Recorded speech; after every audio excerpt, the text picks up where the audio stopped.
Welcome to our channel. நம்ம சேனலில் TNTET Tamil Nadu ஆசிரியர்கள் தகுதி தேர்வு பற்றிய அப்டேட்கள் கொடுத்துட்ருக்கோம்.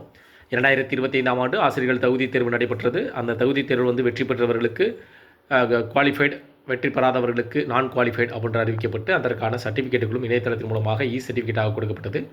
அந்த குவாலிஃபைட் ஆனவங்களுக்கு, பாஸ் ஆனவங்களுக்கு குவாலிஃபைட் சர்டிஃபிகேட் இருந்தாங்க. அந்த குவாலிஃபைட் சர்டிஃபிகேட் சின்ன சின்ன ஸ்பெல்லிங் மிஸ்டேக், அதே போல் பார்த்திங்கன்னா அந்த கம்யூனிட்டி இதெல்லாம் எரர் இருப்பதாகவும் அவற்றை சரி செய்வதற்காக கரெக்ஷன் விண்டோ ஓப்பன் பண்ணியிருந்தாங்க. அந்த கரெக்ஷன் விண்டோ சரி செய்வதற்கான சரி செய்து அவர்களுக்கான பிழை திருத்தம் செய்யப்பட்ட சர்டிஃபிகேட் வழங்கப்படும்.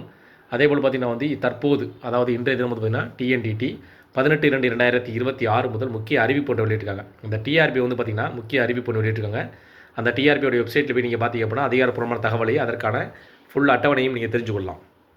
இன்றைய தினம் 2026ஆம் ஆண்டு பிப்ரவரி மாதம் 18ஆம் தேதி முதல் டிஎன்டிஇடி ஆசிரியர்களுக்கு முக்கிய அறிவிப்பு. ஆசிரியர்களுக்கு மட்டும் இந்த அறிவிப்பு வெளியிடப்பட்டுள்ளதா, அல்லது முன்பு 2025ஆம் ஆண்டு தேர்வு எழுதி ஃபெயிலானவங்க இவற்றை பயன்படுத்திக் கொள்ள முடியுமா, அந்த வாய்ப்பு வழங்கப்படுமா என்ற கேள்விகளும் எழுந்திருக்கு.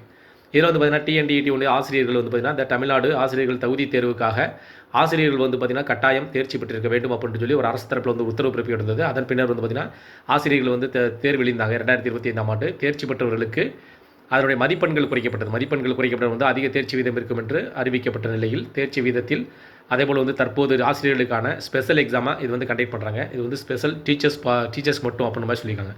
இதில் பார்த்தீங்கன்னா யாராரும் கேட்டிங்கன்னா அரசு பள்ளியில் பணிபுரியக்கூடிய ஆசிரியர்கள், அதாவது டெட்டு தேர்ச்சி பெறாதவங்க ஆசிரியர்களாக இருப்பவர்கள், தனியார் பள்ளியில் ஆசிரியர்கள் இருப்பவர், அரசு உதவி பெறும் பள்ளியில் பார்த்திங்கன்னா ஆசிரியராக இருப்பவர் நீங்கள் இந்த தேர்வு எழுதுவதற்கு விண்ணப்பிக்கலாம். அதாவது 18/2/2026 முதல் விண்ணப்பிக்கலாம். இதில் working teachers for special dead அப்படிமா சொல்லியிருக்காங்க. இதில் பார்த்திங்கன்னா ஆசிரியர்கள், அரசு பள்ளியில் பணிபுரியக்கூடிய ஆசிரியர்கள், தனியார் பள்ளி, அதேபோல் அரசு உதவி பெறும் பள்ளியில் பணிபுரிய ஆசிரியர்கள் விண்ணப்பிக்கலான்ற மாதிரி சொல்லியிருக்காங்க. இதில் பார்த்திங்கன்னா நீங்கள் வேலை பார்ப்பது பார்த்தீங்கன்னா 1/9/2025 ஜாயின் பண்ணியிருக்கணும் அப்படின்ற மாதிரி ஒரு நிபந்தனை முதற்கொண்டு குறிப்பிட்டிருக்காங்க. அதேபோல் நோ அப்ஜெக்ஷன் சர்டிஃபிகேட் சப்மிட் பண்ணணும். இந்த நோ அப்ஜெக்ஷன் சர்டிஃபிகேட் பார்த்திங்கன்னா என்ஓசி 29 கேள்விகள் அடங்கிய ஒரு அட்டவணை மாதிரி ஒரு ஃபார்ம் கொடுக்குறாங்க. அந்த ஃபார்மில் இருக்கக்கூடிய அந்த ஃபார்மில் உங்களுடைய பெயர், அதே மாதிரி பிறந்த தேதி, ஒரு 10th 12th சர்டிஃபிகேட்டு, அதேபோல் நீங்கள் பிஎட் முடிச்சிருந்தீங்க அப்படின்னா அதனுடைய சர்டிஃபிகேட் ஜெராக்ஸ் எல்லாம் வைக்க சொல்லுவாங்க. அதேபோல் பார்த்திங்கன்னா நீங்கள் எந்த பள்ளியில் வேலை பார்க்குறீங்க, எத்தனை வருடங்களாக வேலை பார்க்குறீங்க, அதேபோல் உங்களுடைய அதேபோல் வட்டாட்சியர் பார்த்தா சைன் வாங்க சொல்லியிருக்காங்க. அது மாதிரி அந்த ஃபார்ம் சைன் பண்ணி நமக்கு அப்லோட் பண்ண சொல்லியிருக்காங்க. அதாவது ஆசிரியர்கள், பணியில் இருக்கக்கூடிய ஆசிரியர்கள் என்பதற்காக இந்த நிபந்தனை அடிப்படையில் அந்த நோ அப்ஜெக்ஷன் சர்டிஃபிகேட் சப்மிட் பண்ண சொல்லியிருக்காங்க. அதேபோல் பார்த்தீங்கன்னா அந்த 2021 அப்புறம் பார்த்தீங்கன்னா தேர்ச்சி பெற்றவர்களுக்கு அந்த டெட்டோடைய எக்ஸாம் பார்த்தீங்கன்னா லைஃப் டைம் சர்டிஃபிகேட் அப்படின்ற மாதிரி அறிவிக்கப்பட்டது.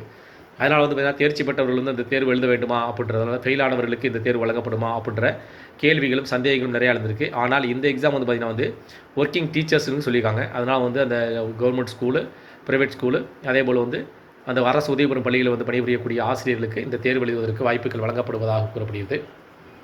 இதற்கான விண்ணப்பப்படி பார்த்திங்கன்னா 10/2/2026 முதல் 2026 ஏப்ரல் 10ஆம் தேதி முதல், அதாவது பார்த்திங்கன்னா பிப்ரவரி மாதம் 18ஆம் தேதி முதல் ஏப்ரல் மாதம் 10ஆம் தேதி வரை விண்ணப்பிக்கலாம்னு சொல்லியிருக்காங்க. அதனால் நீங்கள் அந்த நோ அப்ஜெக்ஷன் சர்டிஃபிகேட் நீங்கள் சப்மிட் பண்ணுறதுக்கு, அதில் இருக்கக்கூடிய படிவத்தை கொடுப்பதற்கு அதாவது இன்று முதல் 18ஆம் தேதி முதல் விண்ணப்பிக்கலாம். விண்ணப்பிக்கும் போது பார்த்திங்கன்னா சரியான விவரங்களை நீங்கள் பார்க்க வேண்டும். அதாவது உங்களுடைய என்னென்ன கேள்விகள் கேட்கப்படுது அதற்கான சரியான விவரங்கள், அதாவது நம்ம ஆன்லைன் அப்ளிகேஷனால் நீங்கள் சென்டரில் போய் விண்ணப்பிக்க போகிறீங்க அப்படின்னா அவங்க என்னென்ன சரியான முறையில் கொடுக்குறாங்களா அப்படின்றத நீங்கள் செக் பண்ணிக்கிங்க. ஏன்னா பார்த்திங்கன்னா இதில் என்ன சொல்கிறாங்கன்னா, நீங்கள் சரியான செக் பண்ணால் மட்டும்தான் அடுத்து நீங்கள் தேர்வுக்கு எழுதும்போது அதில் நீங்கள் குவாலிஃபைட் ஆக முடியும் அப்படின்னு சொல்லியிருக்காங்க. இல்லைனா சில வகையான காரணங்கள் சொல்லி இந்த டெட்டை நீங்கள் பாஸ் பண்ணியிருந்தாலும் அடுத்த எக்ஸாம் எழுதுவது பார்த்தீங்கன்னா தடை செய்யப்படுவதற்கான வாய்ப்புகள் இருப்பதாக சொல்கிறாங்க. அதனால் நீங்கள் விண்ணப்பிக்கும் போதே நீங்கள் என்னென்ன சரியான விவரங்கள் கொடுக்கப்பட்டிருக்கா, அனைத்து சர்டிஃபிகேட்டில் நீங்கள் சரியாக கொடுத்துருக்கீங்களா அப்படின்றத கண்டிப்பாக நீங்கள் செக் பண்ணணும். சரிங்களா? இந்த தகவல் பயனுள்ளதாக இருந்துச்சுன்னா இந்த வீடியோக்கு லைக் பண்ணுங்கள். மீண்டும் இதே ஒரு பயனுள்ள தகவலை சந்திக்கலாம். நன்றி.